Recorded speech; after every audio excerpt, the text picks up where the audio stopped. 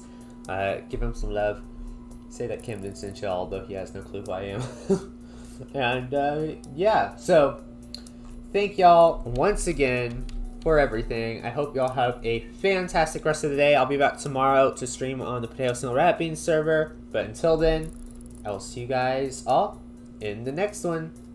See you later, guys. Bye. 𝗧𝗛𝗨𝗠𝗕𝗡 is meowed.